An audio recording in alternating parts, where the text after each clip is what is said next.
Mr. Brittany. We're talking to Mr. Roland Jones, and the book is Standing Up, Standing Out.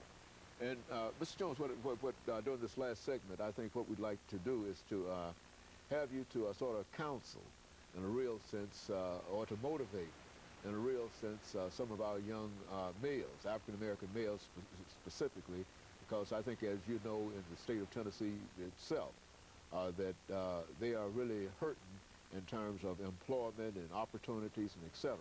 And so what can you say to them this morning that could sort of make them, encourage them or to motivate them to perhaps persist even in a time of recession?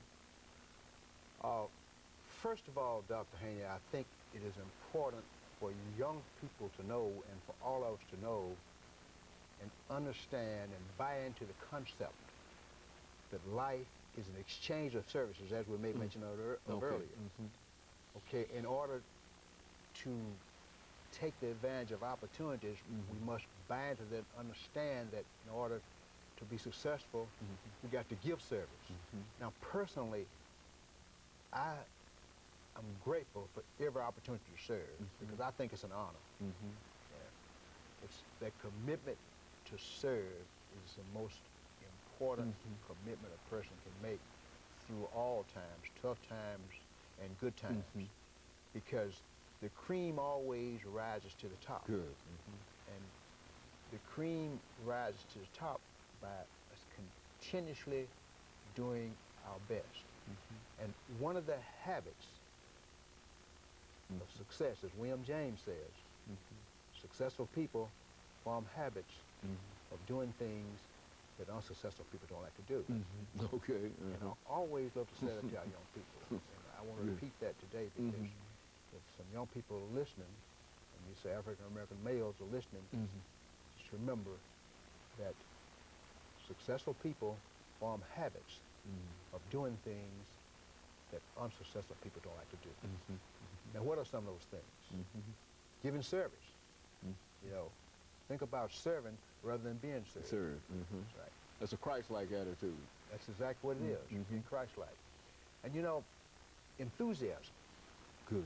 In the way you walk, the way you talk. The way you dress. The way you dress. And you know, you don't have to wear an expensive suit. It doesn't have to be, but you know, when I was interviewing folks, I would look around that collar and see if that collar was clean.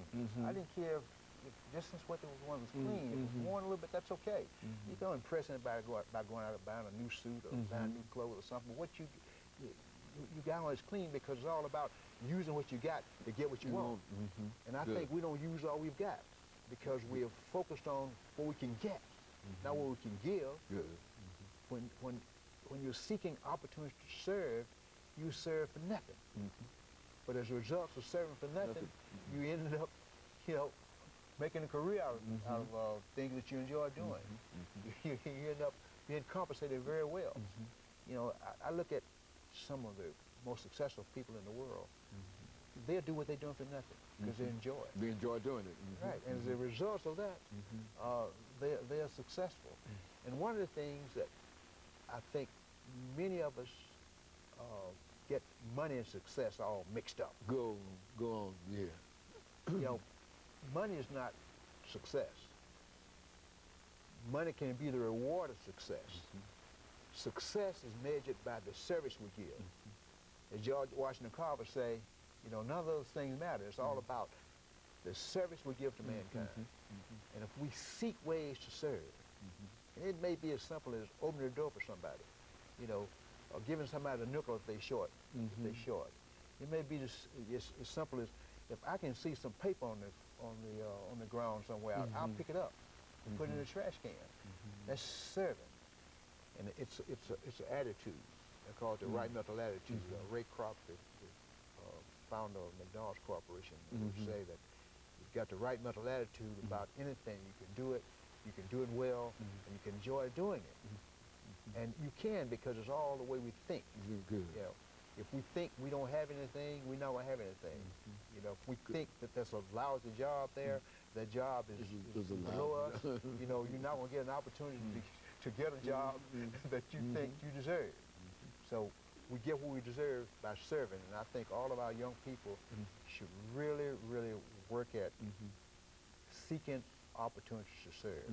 They're all around us. You know, when I came in your studio, the young lady said, "Could I get you something?" I would like to have some water. She got me some water very promptly. She was seeking an opportunity to help me. And service is a small thing. You know, finding positions in difficult times is first having the attitude, difficult times apply to everybody else. They don't apply to me. You know? Okay. Because I'm going to find me a way to serve. And when I find a way to serve somebody, I am going to have a position that I can be rewarded financially. That's in essence my message to our young people. And when I say give them service, as I mentioned earlier, give them barefoot service. You know, wow. Service will knock your socks off. That service will good knock your socks off. That's right. He said, "Wow, oh, that was good. That was fast. Oh, thank you for opening the door for me." You know, and if you're in a retail business, the customers say, "Wow, that's good. Oh, wow, you guys are good. Oh, wow, boy." I've never seen service this good before. That's what standing out does. And so that's what I advise all young people, particularly African-American males, to seek opportunities to stand out. And that happens by being their best. Say something about education. I mean, you know, I think the whole state now is going through this whole process of trying to improve education, except how important do you think it is that they pay more attention to what is going on in school and work harder and to be educated? Well, I think it's probably the third most important thing that our young people can think of in the way of priorities. The first would be air. The second would be food. And the third would be education. That's right. And that education, it comes from the book. It comes from the instructor. It comes from everywhere you can learn something. It comes from reading.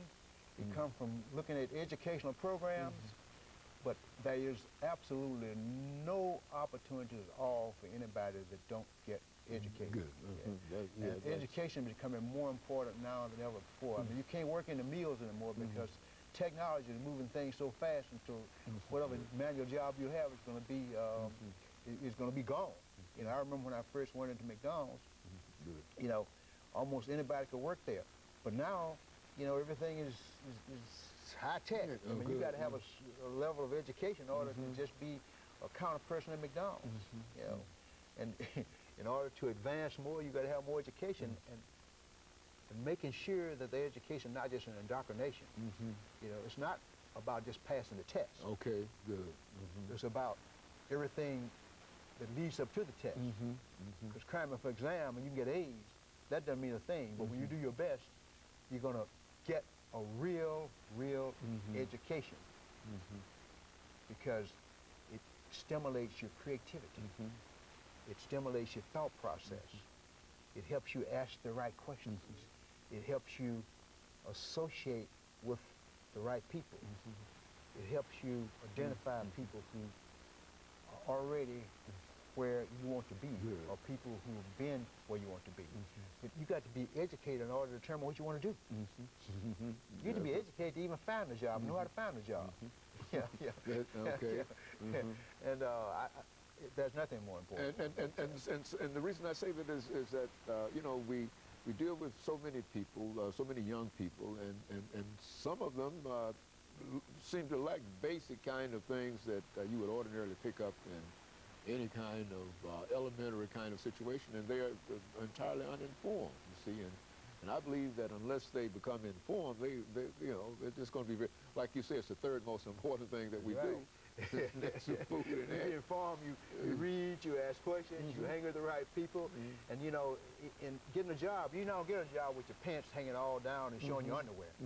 Okay. I mean, that's trying to be cool and all that stuff. That's not how you get a job. You're going to try to blend in with somebody. You know, you can forget it. You know? But if you walk straight, dress nice, neat and clean, walking there with enthusiasm, you know, and express a real sincere desire to work. A person that people would like to be around is also one of the great characteristics of being successful. You see, if people like to be around you, you can be very, very. Right. It's all about the energy you generate. Okay. And people like love and positive energy. Okay. That's And of course, exactly right. let me thank you, Mr. Jones, over the last few seconds we have for giving us that excellent information. And let me encourage our audience to tune in again next week for another informative edition of Comments. Thank you, and